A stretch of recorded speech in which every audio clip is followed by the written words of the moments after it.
Hai, jangan lupa subscribe, like, dan komen. Smash Gitulah TV. Halo badminton lovers, kembali bersama saya Nurul Hamami dan Smash Gitulah TV. Gimana kabarnya semua badminton lovers? Mudah-mudahan dalam keadaan sehat walafiat dan bisa melaksanakan aktivitas sebagaimana yang kita maui. Badminton lovers, tentu saja pekan kemarin menjadi pekan yang sangat menggembirakan. Bagaimana tidak? Dari turnamen French Open Super 750 berhadiah total 850.000 US dollar. Pemain kita tunggal putra Jonathan Christie atau biasa kita panggil Jojo mampu merebut gelar sekaligus memecahkan kebuntuan para pemain kita yang gagal sepekan sebelumnya di turnamen Denmark Open yang juga merupakan turnamen besar di daratan Eropa berhadiah total 850.000 US dollar juga seperti halnya di French Open. Pada partai final, Jonathan Christie atau Jojo mengandaskan perlawanan Li Xinfeng dari Cina. Jagoan Cina itu dia kandaskan dengan skor 16-21, 21-15, dan 21-14. Dan bagi Jojo, ini merupakan gelar yang sangat indah karena gelar yang dia nanti-nantikan untuk turnamen BWF World Tour Super 750. Dan ini merupakan gelar pertamanya di kategori tersebut. Dan bagi Jojo ini merupakan gelar ketiganya di turnamen BWF World Tour pada tahun ini setelah dia merebut gelar pada Januari lalu di Indonesia Master setelah di final mengalahkan rekan senggaranya Chico Aura Dwi Wardoyo. Kemudian di turnamen Hong Kong Open pada September lalu atau bulan lalu dia mengalahkan pemain Jepang Kenta Nishimoto, dan Kenta Nishimoto ini pula yang dia kalahkan di babak pertama turnamen Prancis Open ini atau Prancis terbuka.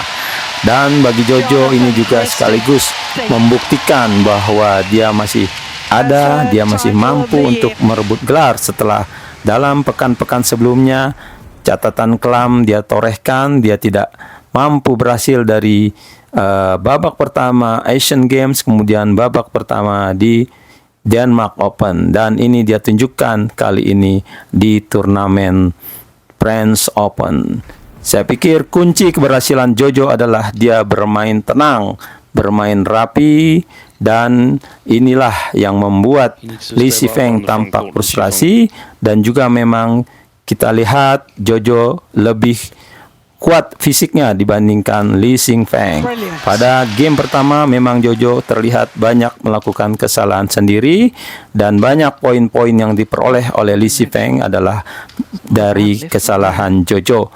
Namun di game kedua Jojo tampil lebih tenang, lebih fokus, dan dia bisa akhirnya meninggalkan Li Xinfeng dengan skor 21-15. Begitu pula di game ketiga yang menentukan, Jojo begitu terlihat tenang, kemudian juga dia mengikuti instruksi pelatih Irwansyah, dan akhirnya memang Jojo walaupun sempat terjadi angka yang sangat ketat hingga interval, namun dia bisa terus melesat dalam pengumpulan poin dan menutup game ini 21-14 sekaligus merebut gelar ketiganya di turnamen BWF World Super di French Open.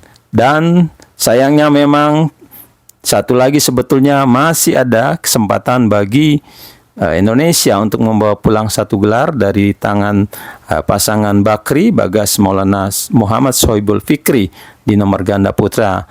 Namun keduanya gagal setelah harus mengakui keunggulan Kim Apstrup dan Anders Karup Rasmussen di partai final dalam pertandingan yang berlangsung 3 games, dan akhirnya memang pasangan kita harus memberikan gelar tersebut kepada Skarup Rasmussen dan Kim Apstrup. Dan itulah bagi Bagas dan Fikri juga merupakan final beruntun mereka di turnamen di Eropa ini setelah mereka pekan lalu di Denmark Open tampil di partai final, namun juga kandas, mereka dikalahkan oleh pasangan Aron Chia dan Soh Woo Yik dari Malaysia.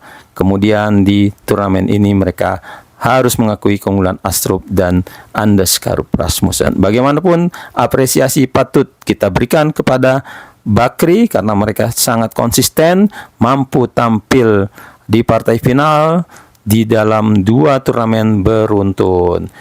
Demikian dari saya.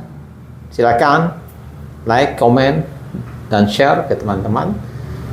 Salam badminton.